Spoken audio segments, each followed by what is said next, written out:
श्री गणेशाय नमः। श्री सरस्वते नमः। श्री गुरुचरणकमलेभ्यो नमः। श्री मातृपितृचरणकमलेभ्यो नमः। गजाननं भूतगणादिसेवितं कपितजम्बूफलचारुभक्षणम् उमासुतं शोकविनाशकारकम् नमामि विघ्नेश्वरपादपङ्कजम्। सभी भक्तजनों को जय श्री राधे कृष्ण। भगवान के भक्तों की कथाओं में इसी क्रम को आगे जारी रखते हुए आज बरसाने के एक सेठ और एक मणिहारिन की कथा को लेकर उपस्थित हूँ। प्रिय भक्तजनों, बहुत पुरातन समय की बात है। एक सेठ थे, उनके 4 बेटे थे।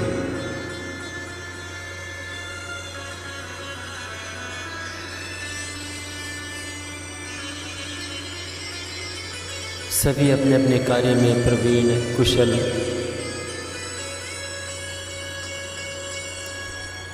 सेठ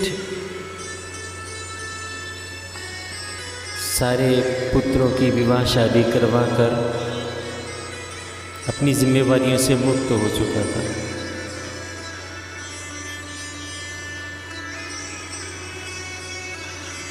घर में 4 बहुएं और 4 बेटे और सेठ की अपनी पुरानी दुकानदारी थी, वो उसी को चलाते थे। और पुराने समय में जैसे आप देखते होंगे कि चूड़ी पहनाने वाली या फिर कुछ होता था, घर घर में आके चूड़ी पहनाते थे, या केवल यहाँ तक कि देखा जाता था कि नाई भी घर घर आके बाल काटते थे। तो उसी तरह से पुरातन परंपरा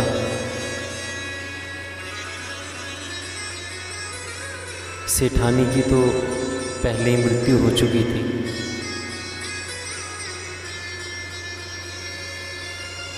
अब सेठ जो है, मन में कोई बातें होती हैं, कुछ भी होता तो किसी से व्यक्त नहीं कर पाता। वो होता ना कि बच्चों को, खासकर बेटों को ये सिखाया जाता है, अगर गिर जाए तो चींटियां मर गई, ये कोई लगी है तो मतलब एक यही सिखाया जाता है कि निडर बनो।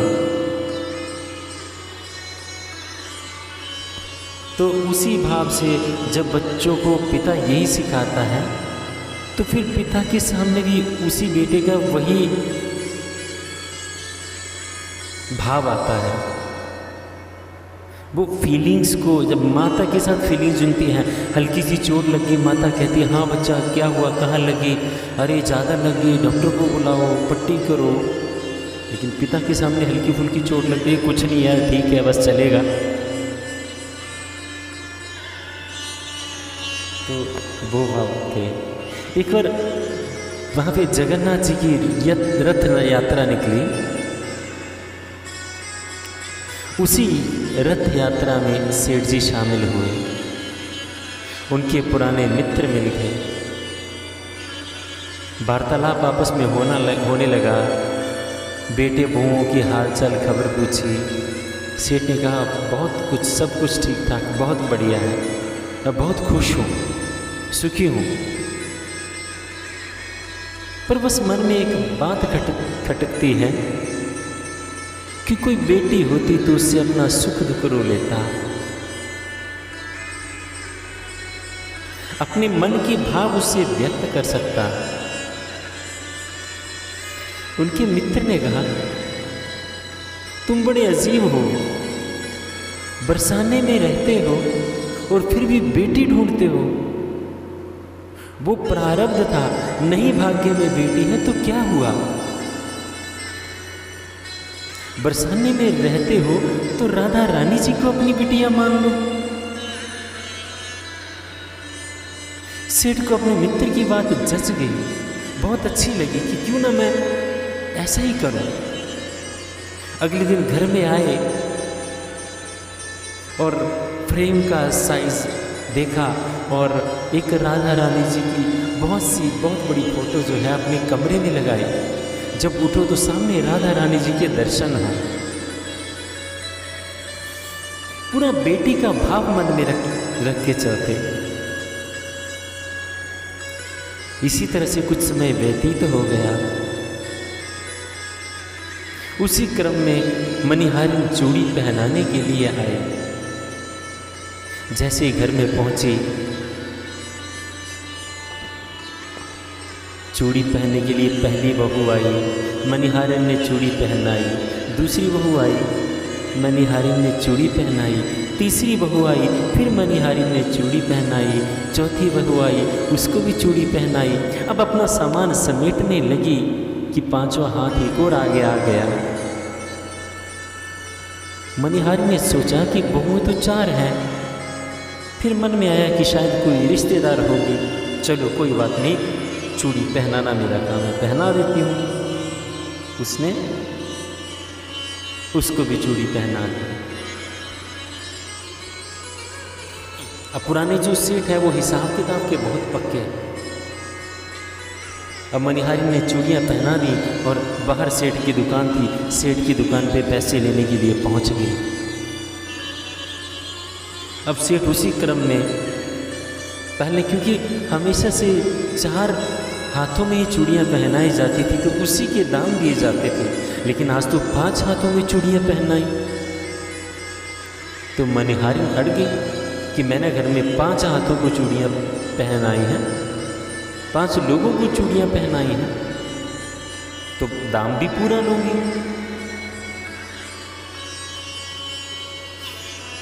अब सेठ भी जिद्दी, कहता है घर में 4 हैं, 5वां कहाँ से आ गया भाई? लेना है तो ले, नहीं तो कोई बात नहीं। मनिहारिन भी अपनी बात की पक्की, वो भी सीधी उठी और चली गई अपने घर।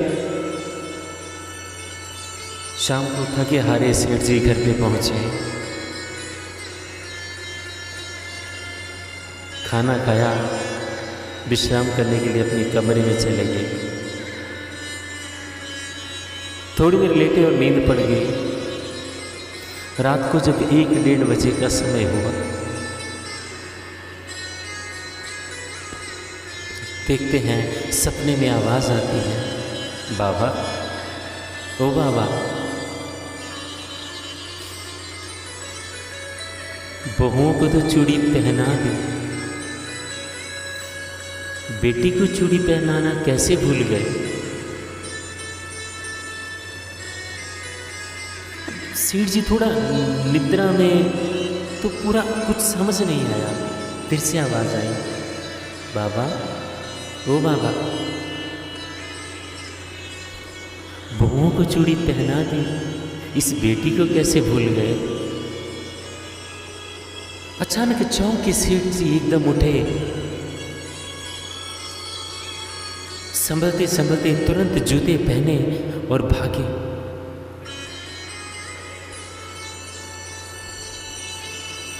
मन में यही बात आ रही थी, अरे बहुओं को चूड़ी पहना दी, बेटी को कैसे भूल गया?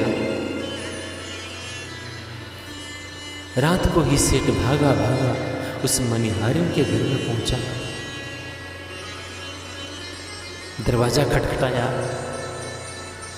मनिहारिन हैरान हुई, रात को 1:30 बजे कौन दरवाजा खटखटा सकता है? अचानक निकल के बाहर आई।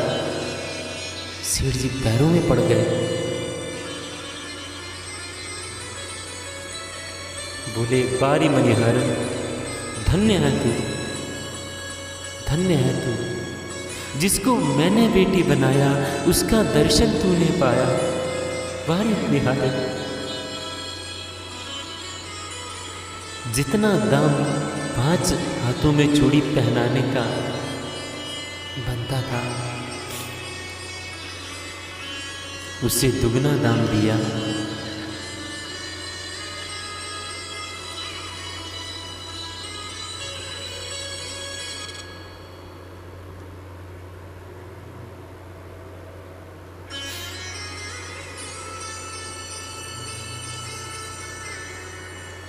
भगवान कहीं बाहर संसार में नहीं है, हमारे ही भावों में है। हम जिस भाव से उनको मानते हैं वो उसी भाव में हमारे अंग संग प्रत्यक्ष होते हैं। पर हमारा वो भाव होना चाहिए। ऐसे न जाने कितनी हजारों लाखों कथाएं हैं, और हर कथा में भगवान भक्तों के अंग संग पाए गए हैं। अपने आप को साबित किया है कि जो भाव लेके भक्त मेरे जिस भाव से मुझे मानता है, मैं उसी भाव से उसको दर्शन देता हूँ।